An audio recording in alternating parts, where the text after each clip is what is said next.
अस्सलाम वालेकुम। स्वागत करते हैं, वेलकम खुशामदीद आप सब लोगों को हमारे चैनल अफान एक्टर्स में। उम्मीद करते हैं सब बढ़िया होंगे, होंगे अच्छे मोड में होंगे। मैं ब्लॉग्स कुदरत सैलाब खान और हम लोग कर रहे हैं बांग्लादेश में हिंदुओं ने अल्लाह अकबर का जवाब क्या लिखा हुआ है? ये क्या लिखा हुआ है? हरे रामा हरे कृष्णा से दिया बांग्लादेश। ये तो होना था भाई, क्योंकि ये सीन चल रहा था वहाँ पे, कुछ सीन आ रहे थे तो वीडियो में देखते वॉच करेंगे, देखते हैं क्या सीन हुआ है और इसका मतलब क्या है। हमें नहीं पता इसके बारे में। वॉच करने से पहले हमारे चैनल को जरूर सब्सक्राइब कीजिए। 7 बजे पे लाइक करने से भी दबा लाइक जरूर करें। अगर मैं सोशल से फॉलो नहीं किया प्लीज फॉलो ऑन इंस्टाग्राम, आप लोग को लिंक डिस्क्रिप्शन में मिल जाएगा, लोग चेक कर सकते हैं। Let's start. Okay started.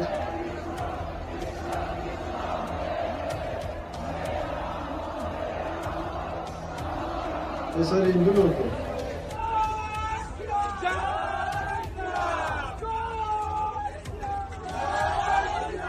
और नाजरीन, जो आप सुन रहे हैं यही नेशनल मीडिया पर रिपोर्ट हुआ है।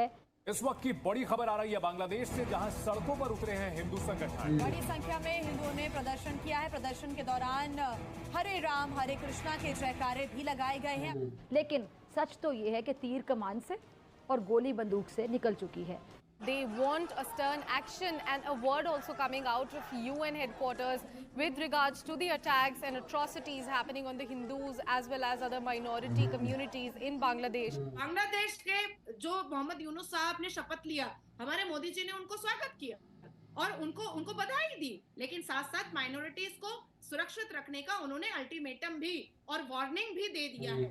सर, यूके के अंदर हुआ है कि पाबंदी लगा दी उन्होंने मुसलमानों पर कि आपने अल्लाह अकबर का नारे नहीं लगाने, क्योंकि यूके के अंदर दंगे फसादात हो रहे थे। तो अभी पाबंदी लगाई है क्योंकि हमारा अल्लाह अकबर सच्चा है ही नहीं।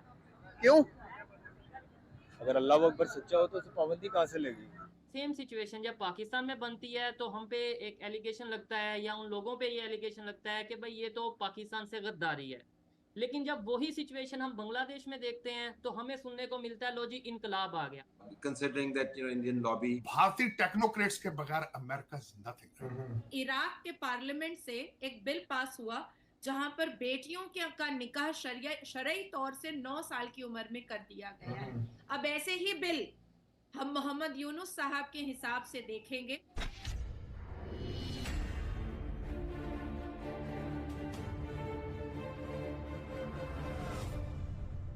नमस्ते दोस्तों, जय हिंद। टीएस न्यूज में आपका स्वागत है। दोस्तों, ढाका में सड़कों पर जय श्री राम की नारे लगने की तस्वीरें सामने आई है तो इन पर पहले किसी को यकीन नहीं हुआ, लेकिन यह सच है, क्योंकि बात जब जान पर आए तो एकजुट होकर खड़े होने के अलावा कोई दूसरा चारा भी नहीं होता। बांग्लादेश में एक तरफ हिंदुओं को टारगेट किया जा रहा है, वहीं दूसरी ओर बांग्लादेश में हिंदू संगठनों ने प्रदर्शन किया है।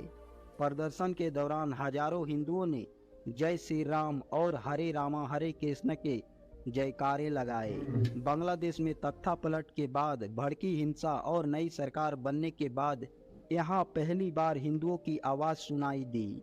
बताया जा रहा है कि अपनी जान पर बन आने के कुछ दिन बाद हिंदू समाज ने एकजुटता दिखाई और अपने कौम को बचाए रखने का हौसला दिखाते हुए जय श्री राम का जयकारा बुलंद किया।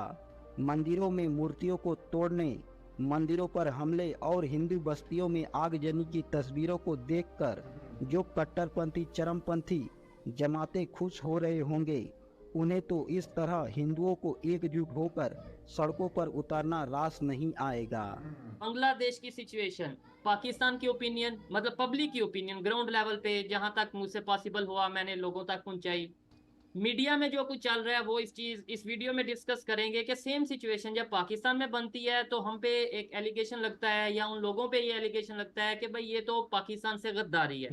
लेकिन जब वही सिचुएशन हम बांग्लादेश में देखते हैं तो हमें सुनने को मिलता है लो जी इनकलाब आ गया। मतलब किसी दूसरे के घर में कुछ बर्बादी हो या कुछ ऐसी सिचुएशन बने तो वो इनकलाब, हमारे घर में अपने घर में अगर ऐसी सिचुएशन बने तो वो गद्दारी। इसके ऊपर बात करेंगे। इंडिया के लोग, एक तो इंडिया की गवर्नमेंट का क्या स्टांस है, दूसरे नंबर पे इंडिया की आम पब्लिक का क्या स्टांस है, इंडिया की मुस्लिम कम्युनिटी का बांग्लादेश की मौजूदा सूरत के ऊपर क्या स्टांस है। इसके लिए मैं चाहूंगा कि आप जरा डिटेल में अगर मुझे एक्सप्लेन करें देखने वालों के लिए, मेरे लिए। शोएब, सबसे पहले तो मैं बताऊं कि ईस्ट पाकिस्तान से कट करके बांग्लादेश बना, हम सबको पता है। और जमात इस्लामी कोई नया जमात तो टेररिज्म का नहीं है, बहुत पुराना है। और पाकिस्तान में हमेशा से टेररिस्ट ऑर्गेनाइजेशन को पाला पोसा गया है। और ओबामा और बिडेन का पॉकेट नेता और पॉकेट पपेट जो है मोहम्मद यूनुस साहब ने आज बहुत अच्छे तरीके से अपना शपथ समारोह भी कर लिया। और युवा जितने छात्र नेता थे, वो युवा छात्र नेता जो अपनी पूर्व प्रधानमंत्री का इनर गारमेंट हवा में उड़ा रहे थे, वो युवा छात्र नेता जो हिंदू बहु बेटियों का बलात्कार कर रहे थे, वो युवा स्टूडेंट नेता जो अपने पूर्व प्रधानमंत्री के घर से सामान चोरी कर रहे थे, वो युवा स्टूडेंट नेता जो हिंदुओं की मंदिरों को तोड़ रहे थे, फोड़ रहे थे, जला रहे थे, और वो मुसलमान युवा स्टूडेंट्स नेता जो हिंदू पुरुषों को जिंदा जला करके मारने के बाद उनके गुप्त अंग को चेक कर रहे थे कि कहीं गलती से मुसलमान तो नहीं मर गया। अगर खतना किया हुआ है तो इसका मतलब है कि मुसलमान है और उनसे गलती हो गई, और अगर हिंदू है तो इट्स ऑल राइट। तो उन सब को अपने बगल में ले करके खड़ा कर करके मोहम्मद यूनुस साहब ने आज शपथ ले ली।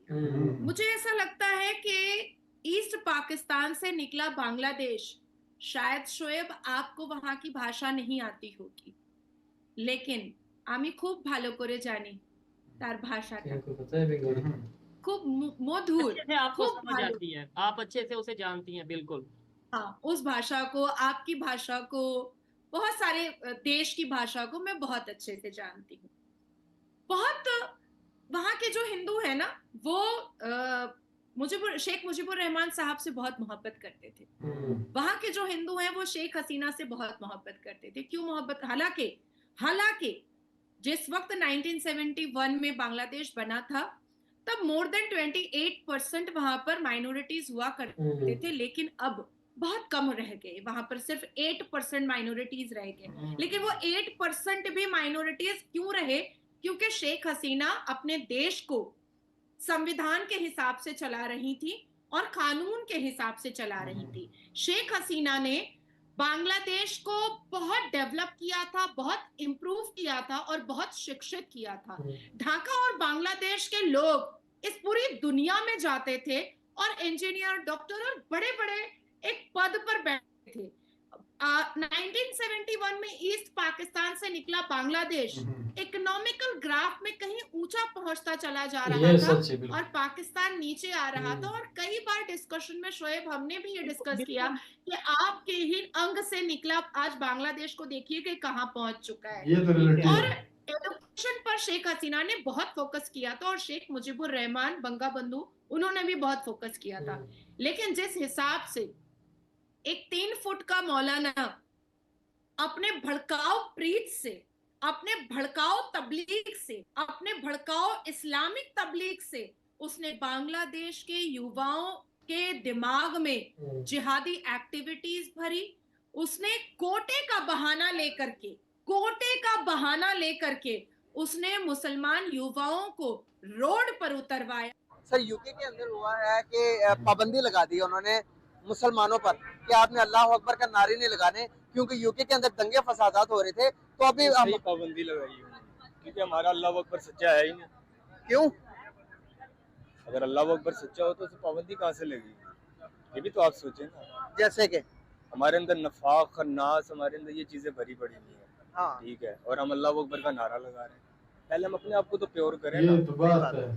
ठीक है, तो नारे लगाने की जरूरत ही नहीं पड़ेगी। हाँ जी, हमारे अंदर से खुद ही एक मुसलमान को देख के एक गैर मुस्लिम वीडियो देखो, अगर देखी जाए, देखो हम लोग कभी कभार कहते हैं, हमारे यहाँ जब होते हैं तो हम बोलते कि जुल्म, नाइंसाफी, गलत काम दुनिया के किसी भी कोने जिधर भी हो तो हम उसको जो है मतलब अच्छा नहीं समझते, चाहे बलोचों के साथ हो, चाहे हिंदू के साथ हो या मुस्लिम के साथ हो, तब ये बोलेंगे। ये अभी से बता रहा हूँ, अभी बांग्लादेश में जो सब कुछ हो रहा है, जो कि हिंदुओं के साथ हो रहा है, वहाँ की जो मिनोरिटीज है, सालों से सैकड़ों पता नहीं कब से वो लोग वहाँ पे रहते हैं। जिस तरह कि उन्होंने एक बात की कि जब से बांग्लादेश बना था उस टाइम 21% था, अब 8% बच चुके हैं।